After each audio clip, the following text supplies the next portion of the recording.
Our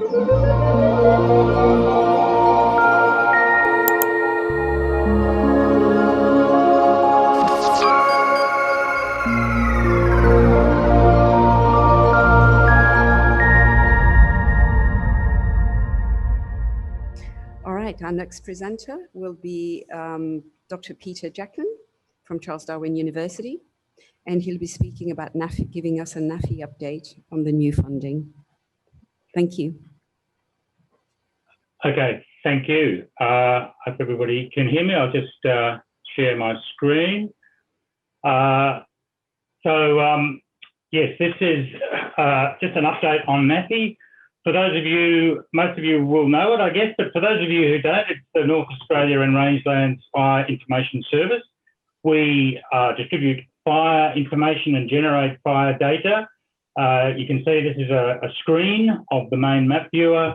The fire data we're talking about is the fire scars there, represented as coloured patches, and we source hotspots from Geoscience Australia and Landgate. They're the main fire data we use, but we have a range of other fire data as well that we distribute. This is the area we now map with fire scars and display hotspots. So you can see it's, in fact, covers most of the Australian rangelands these days. We don't map Western New South Wales, the main gap in the rangelands coverage. The main data set that we provide and we produce is the fire scar data set, burnt area data set. This shows you an example of the fire history we have now. It's essentially moderate resolution sourced from MODIS and VERS sensors on the satellites, 250 metre pixels, and it's got a high frequency of update because of those satellites. So we can update it often up to twice a week. This means that you can use these data for helping to manage currently active fires in the savannas and rangelands. You can also, because we now have extensive fire histories now, over most areas extending back several years and over much of it extending back 17 or so years. So it can be used for planning purposes, for prescribed burning, planned burning. It can be also used for longer term strategic planning. And as Andrew would have shown, it's now being used also for reporting and analysis based on this data set. So that's a bit of a summary of NAFI. Just moving on to the funding, we source our funding mostly from the federal government. That's because the service generates predominantly public good values and because it's also cross-jurisdictional.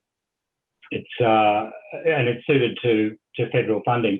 This year we have sourced funding from the federal government, and the good news is it's actually reasonably adequate funding this year. And that means we've got enough funds available to both maintain the service and to improve it.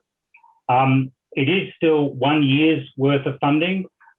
We were looking at longer than that, but because of the Royal Commission, for example, the federal government needs to sort out what it's doing with its longer term plans around in this space. And also COVID created a few issues when our funding was being sought.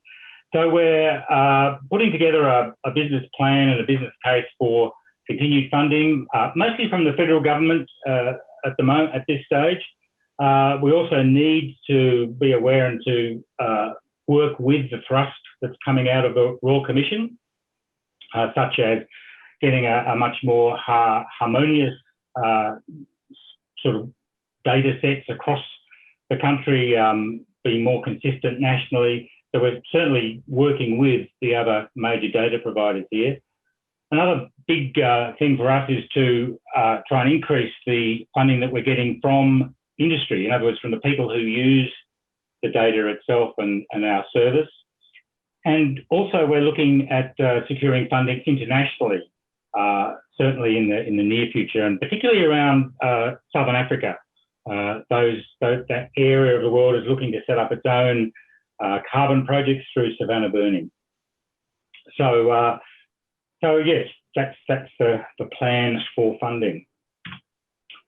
As far as new developments go, the current funding we've got is certainly allowing us to do some reasonable work here. We're looking to, and we have done much of this work already, is to develop a mobile phone app.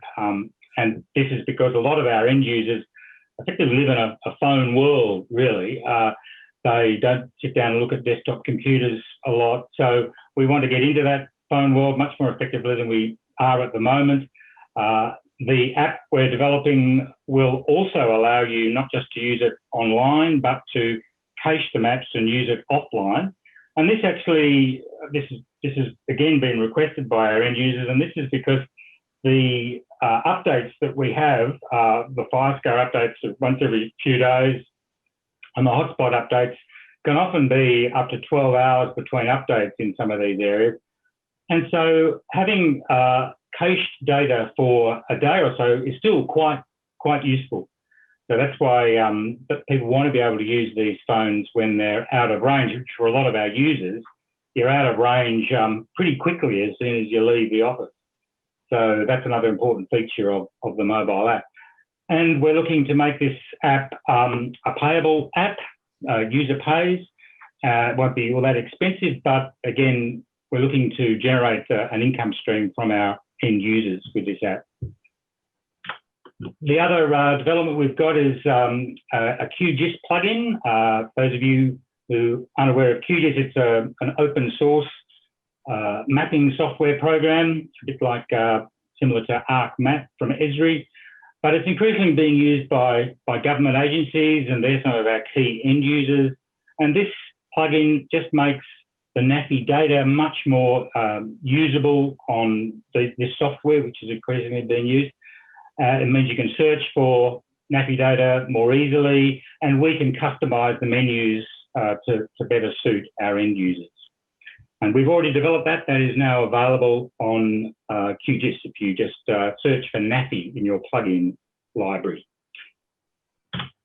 Moving on, another big development, this has been boiling away now for a couple of years, is increasing demand from our end users for high resolution 5-star mapping. As I mentioned, our standard mapping is 250 megapixels. It's quite frequently updated, which is great, but for some of these areas, and this picture here shows the map of the Darwin region, for these peri-urban areas, you really need something with higher spatial resolution. This shows 5-star mapping that has been generated by the NT Fire Service, Fire and Rescue. And because our platform is widely used, they're taking advantage of that so they can get this mapping out to their users. And you can see it's based on it's 10 to 20 metre resolution from the Sentinel-2 imagery. It gives you much finer detail in these more developed areas. And as time goes by, we should be able to build up fire histories with this product, and that'll again give you an enhanced ability to calculate risk, for example, from fuel levels in these sort of areas. And so we're looking at collaborating with a number of providers of this higher resolution mapping. We're not necessarily going to be doing it ourselves, so we're working with parks in the Pilbara in Western Australia. We've already got some of their mapping for their areas up on NAFI. And we're also working with the Queensland Centre for Remote Sensing. They've got a high resolution Sentinel-based product that they're expecting to produce very soon that will cover all of Queensland and potentially quite a bit of NT as well. Now, these 5-star maps won't be updated as frequently as the MODIS or the moderate resolution mapping I was talking about, so you'll still need that moderate resolution mapping, but they can be much better, as I said, for these more developed areas, for picking gaps in your completed prescribed burning patterns, for example, and also for determining impact on vegetation communities. So that's a real demand. The other thing, though, is that in our own mapping, we are increasingly using Sentinel-2 imagery. And for some of these areas now, we're using a Sentinel-2 mosaic to get 100 metre or 150 metre 5-star mapping across large areas of the savanna and rangeland. Currently, we resample that to 250 metre pixels, but we are looking to actually provide that 100 metre or 150 metre mapping across large areas of the savannas. It won't be frequently updated, but at the end of the year, we could have fire histories at that scale, which again could be very useful for people. That's the high resolution fire scales. The other thing we're continuing to do though is to extract use from our main data set, which is this moderate resolution 250 metre pixel data set. It covers most of that rangeland area I described before. This particular tool is Smurf, which you would have heard of from Andrew. And it's just one example of how we can extract, continue to extract sort of useful products from this increasingly rich data set that now, as I said, extends back across 17 years, where this year we'll have that fire scale mapping will be extended across all of the arid area of South Australia and all of the sort of rangelands area of Queensland. So it's increasing in its coverage and hopefully in its utility. So at the moment, that's still a very useful data set. So that's about it. I'd just like to thank, of course, all our end user community who really are part and parcel of the whole NAFI service. Thank you, Peter. So I'll just remind you that if you have any questions for Peter, to put it in the chat. And I have a question to start with, but anyone else from the floor as well, if you have any questions. Peter, the mobile app that you referred to earlier on, is that already available? Oh yeah, sorry, I should have said. It should be available though, perhaps next month in December, or filing that early next year. Okay, and is this something that you can freely download, or is it take? Yes, that's right. It'll be available on the iOS store, and it'll also be available on the Android store, so just on your mobile phone. So any phone can pretty much use it? That's right. Well, if you've got a really old phone, there may be issues, but any phone that's, any later than a few years old, yeah, it'll certainly be able to be used. Okay, sorry to take more of your time by my questions, but can anyone just download this and not have to give my next door neighbour? That's right. Anybody can download it. And what do they do with it once they've got it? I mean, what it'll show you is essentially it's like it's NAFI on a phone.